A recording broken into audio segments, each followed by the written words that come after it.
ከመጻሕፍት ገጾች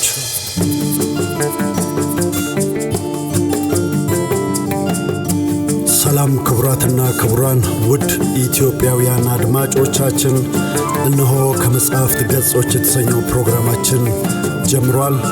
በዚህ ፕሮግራማችን የተለያዩ ዕውቅ ደራሲያን የጻፏቸውን የግጥም፣ የልቦለድ እንዲሁም የወግ ማስታወሻዎችን ይዘንላችሁ እንቀርባለን። ቻናላችንን ሰብስክራይብ፣ ላይክ፣ ሼር በማድረግ ቤተሰብ ይሁኑ ስንል በአክብሮት እንጠይቃለን። ከመጻሕፍት ገጾች የከተማው ጠባቂ። አስታውሳለሁ የተገናኘነው ከጥቂት ዓመታት በፊት የአድዋ ድል በዓል በሚከበርበት በዳግማዊ ምኒልክ ሐውልት አጠገብ ነበር። የቅዱስ ጊዮርጊስን ቅጽር ተደግፌ ከፊት ለፊት ያለውን አጀብና ግርግር በመመልከት ላይ ነበሩ። ራሳቸውን በነጭ ነጠላ ሸብ ያደረጉ፣ አናታቸው ላይ አንፋሮ የደፉ፣ ለምድ የለበሱ ጋሻ ጦርና ባንዲራ የያዙ ድምተኞች ከፊት ለፊቴ እየተርመሰመሱ ያልፋሉ። ትቅርሽ ኑርሺው በአባቶቻችን ደም በአባቶቻችን ደም እናት ኢትዮጵያ የደፈረሽው ደም የሚለው ጭፈራ አየሩን ሞልቶታል። አንድ ከፊትም ከኋላም ብዙ ስጋ ያካበተ ጠብደል ሰውዬ ባለጋሪዎች የጣሉት አጥንታም ፈረስ ላይ ተቀምጦ አርበኛ ለመምሰል ሲሞክር አየሁት። አባ ፈረሱ እኮ ባለውለታችን እንጂ ደመኛችን አይደለም። የለመሆኑ ተመዘነ ታውቃለህ?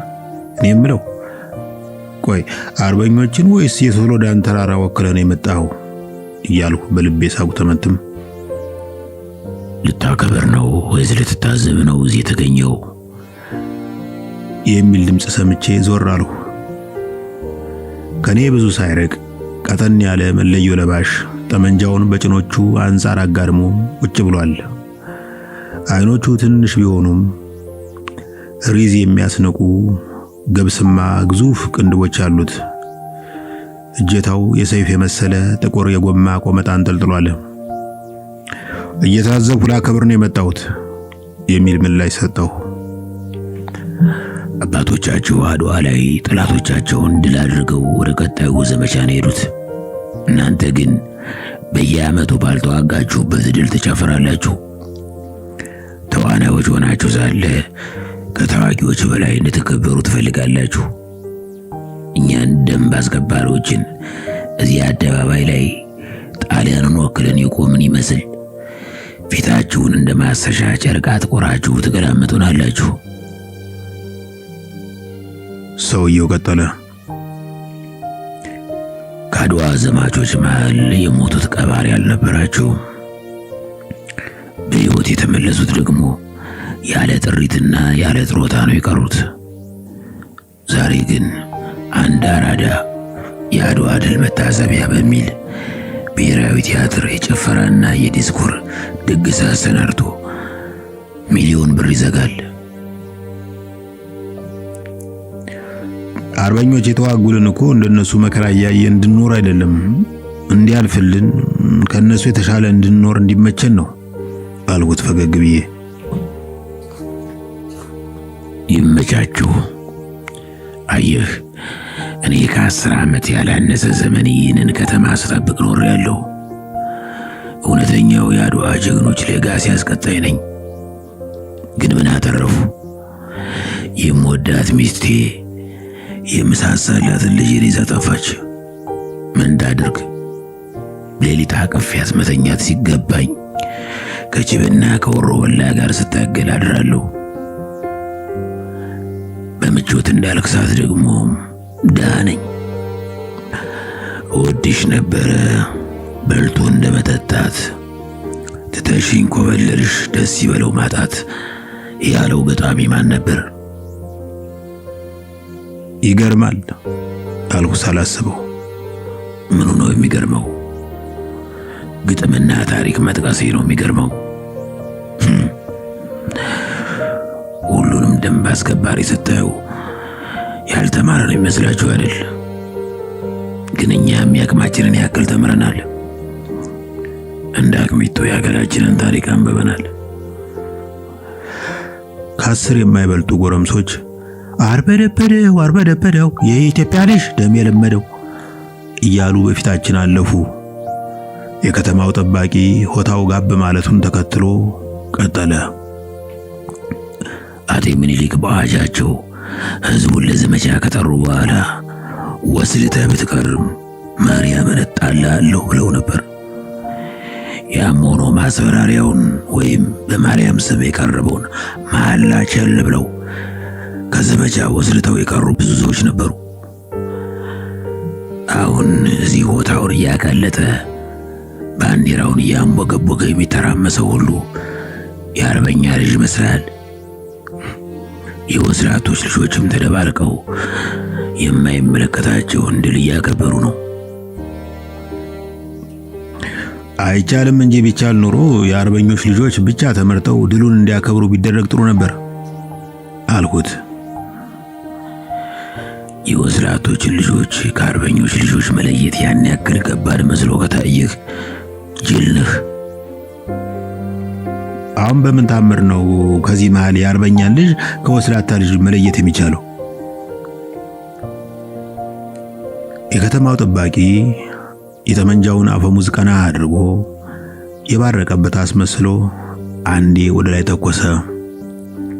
ከሞላ ጎደል በቡድን በህብርና በስርዓት ሲንቀሳቀስ የቆየው በዓል አክባሪው ጀማ ድንገት ትርምስምስ ወጣ።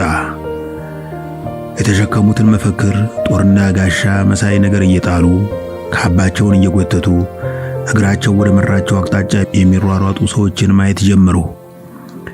ፈረስ ላይ የተቀመጠውን ሰውዬ በዓይኔ የፈለኩት። ፈረሱ ብቻውን ነበር። የከተማው ጠባቂ ከፊት ያለውን ትርምስ ፈገግ ብሎ እየተመለከተ እንዲህ አለ። አሁን በርግገው ከዚህ የጠፉት የወስላታ ልጆች ናቸው። ከከተማው ጠባቂ ሕይወት በአንዱ ቀን እንዲሆነ ገና መምሸት መጀመሩ ነው። ቀበና በጊዜ ጭር ብሏል።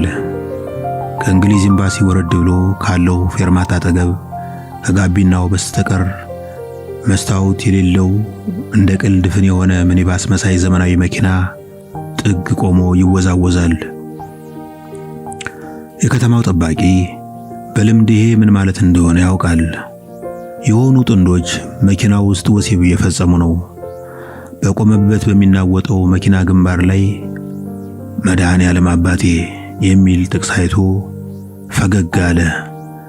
ኦ አንተ የተቀደስክ ሸፋዳ ሕዝብ ብሎ ለራሱ አጉተመተመ። ብዙ ጊዜ መኪና ውስጥ የሚዋሰቡ ጥንዶች ትዳር ያላቸውና ከትዳራቸው ውጭ የሚማግጡ መሆናቸውን ያውቃል። የከተማ ጠባቂው እንደሚያምነው ሁሉም ባለ ትዳር በሁለት ይከፈላል። ከትዳሩ ውጭ የሚሄድና እድሉ ያልገጠመው። ባለ ትዳር ሆነው ከሌላ ሰው ጋር የሚቀብጡ ሰዎች ለሚስጥራዊ ግንኙነታቸው ሆቴል ወይም የእንግዳ ማረፊያ አይጠቀሙም። ለአልፎ ያጅ እይታ ተጋላጭ ያልሆኑ በሐሜት ቡዳ የማያስበሉ ቦታዎችን ይመርጣሉ። አቅም ካላቸው የሚያውቃቸው ወደማይኖርበት ሀገር ይሄዳሉ። ጊዜ የማይሰጥ የመዳራት መንፈስ ካጣደፋቸው ደግሞ እንዲህ ያለ መኪና አሳቻ ቦታ ላይ አቆመው ለቆመው ምላሽ ይሰጣሉ። በመንገድ ላይ ሽው ብለው የሚያልፉት ተሽከርካሪዎች ሁሉ መኪና አይደሉም፣ ተንቀሳቃሽ አልቤርጎ ሊሆኑ ይችላሉ። ብዙ ጊዜ እንዲህ ጥግ ይዘው በቆሙበት የሚወዛወዙ መኪናዎች ውስጥ ጣትና ቀለበት እንደሆኑ እጅ ከፍንጅ የሚይዛቸው ወስላቶች ምርጫ ጥቂት ነው። ወህኒ ቤት ማደር ወይም በገንዘብ መደራደር። ብዙ ጊዜ የሚወሰልቱ ጥንዶች የተጠራውን ገንዘብ ለመክፈል አያቅማሙም። አሁን በድል አድራጊነት እየተራመደ ተጠጋና የጋቢናውን መስኮት በቆመጡ አንኳኳ። መልስ የለም። የከተማው ጠባቂ የታሸገ ስጦታ እንደሚከፍት ትንሽ ልጅ ተቅበጠበጠ። እጅ ከፍንጅ የሚይዛቸው ጥንዶች የሚሆኑትን አኳኋን ታየው። ሴቲቱ እንደ ለቅሶ ባንዲራ ዝቅ ብሎ የሚውለበለበውን ቀሚሷን እያስተካከለች ስትርበተበት፣ ወንዱ ሱሪውን በችኮላ ለማጥለቅ የእግሩን ማስገቢያ ደጋግሞ እየሳተ ሲደናበር ማየት እጅግ ያስደስተዋል። ከዚያ በላይ የሚያጦዝ ደስታ የሚሰጠው ግን አመንዛሮች ግብራቸውን ከመጨረሳቸው በፊት የተወጠረው ፍላጻ ከደጋኑ ላይ ሳይፈናጠር ሲይዛቸው ነው። ድሮ ልጅ እያለ ተቆላልፈው የሚሄዱ በስሪያ የተጠመዱ የመንደር ውሾችን መደብደብ ያዝናናው ነበር። የሌሎችን ወሲብ ማቋረጥ ከወሲብ በላይ እርካታ ይሰጠዋል። ምናልባት ከዚህ የተሻለ ብቸኝነቱን የሚበቀልበት መንገድ አላገኘም። በኃይል አንኳኳ። አቧራ የለበሰው የጋቢናው መስታወት ሸርተት ሲል አንድ ድካም የተጫጫነው ጠና ያለ ፊት ብቅ አለ። ችግር አለ ጌታዬ አለ ነጂው። ከዚህ ሁሉ ምድር በሞላ ያንተ መኪና የቆመበት መሬት ብቻ ተለይቶ የሚንቀጠቀጠው ምን አይነት ኃጢአት ብትሰራ ነው? አለ የከተማው ጠባቂ በድል አድራጊነት ፈገግ ብሎ። ጌታዬ ነገሩ እንደሚያስቡት አይደለም አለ ነጂው። ምን ተባተቡን ትተው ውረድና ክፈት። ይቅርታ አድርጉልኝና መክፈት አልችልም። ትከፍታለህ። ነጂው ሰውዬ ትንሽ ካቅማማ በኋላ ወርዶ የድፍኑን ሚኒባስ ጀርባ በር ወደ ጎን ሸርተት አድርጎ በከፊል ከፈተው። የከተማው ጠባቂ ቀርበብ ባለው በር በኩል ፊቱን አስገብቶ ወደ ውስጥ ማየት ጀመረ። ከውስጥ አንድ ሽሮአማ መልክ ያለው ግዙፍ ሰንጋ ወዲያ ወዲህ ይንቆራጠጣል።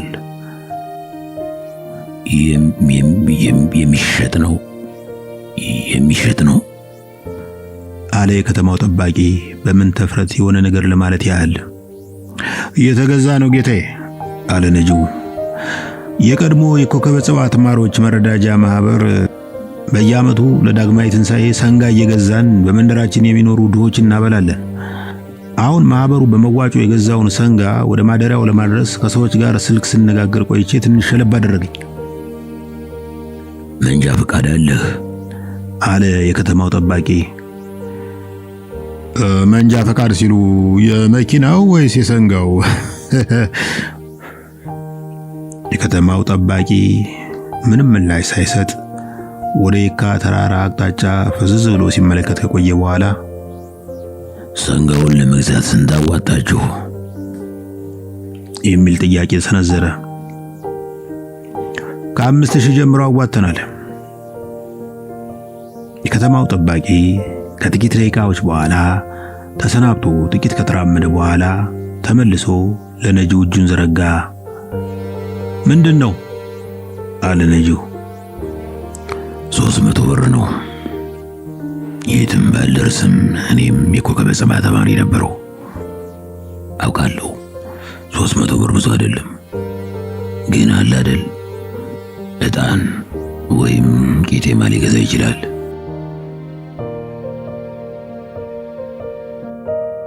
ከመጻሕፍት ገጾች